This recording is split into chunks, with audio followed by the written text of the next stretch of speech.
তেলের দাম তো বৃদ্ধি পেল, গ্রাহকের ভোগান্তি কমেছে কিনা? এখনো কি পাম্পগুলো রেশনিং পদ্ধতি মানা হচ্ছে?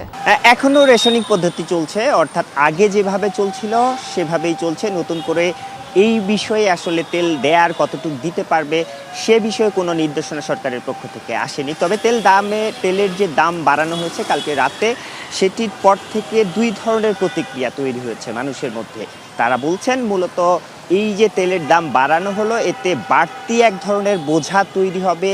ইনফ্লেশন অর্থাৎ মুদ্রাস্ফীতি যে এমনিতেই বাড়তি রয়েছে, সেটির ফলে অন্যান্য জিনিসের উপর বা অন্যান্য পণ্যের যে দাম সেটি তো বাড়বেই। সেটি ডেফিনেটলি সাধারণ মানুষের উপর যে বাড়তি বোঝা, সেই বোঝা তৈরি হবে। এবং এর পাশাপাশি তারা এটি মেনেও নিয়েছেন যে যেহেতু বিশ্ববাজারে তেলের দাম নিয়ে এক ধরনের অস্থিতিশীল পর্যায়ে চলে গিয়েছে, অন্যান্য জায়গায় বিশ্ববাজারে তেলের দাম বাড়ছে, সেই হিসেবে বাংলাদেশের তেলের দাম প্রথমবারের মতো বাড়ানো হলো, সেটি তারা মেনে নিচ্ছেন।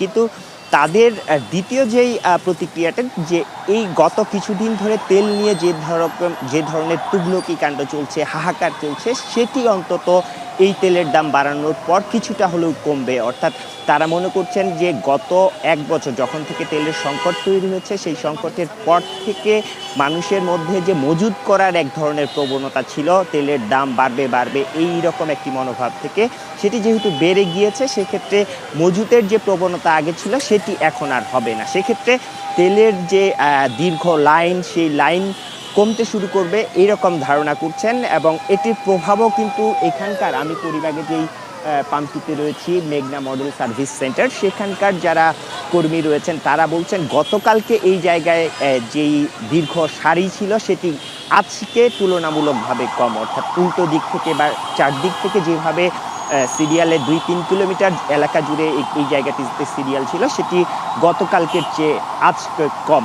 অর্থাৎ এই যে সংকট, স্বাভাবিক যেহেতু সরকার বারবার বলতে তাদের যে মজুদ এপ্রিল পর্যন্ত আছে, মে পর্যন্ত থাকবে, সেই হিসাবে এই সংকটের যে জায়গাটি, সেই সংকটের জায়গাটি থাকবে না। এবং আস্তে আস্তে এই মানুষের যে দীর্ঘ লাইনে দাঁড়িয়ে তেল নেওয়ার প্রবণতা, সেটিও কমতে থাকবে।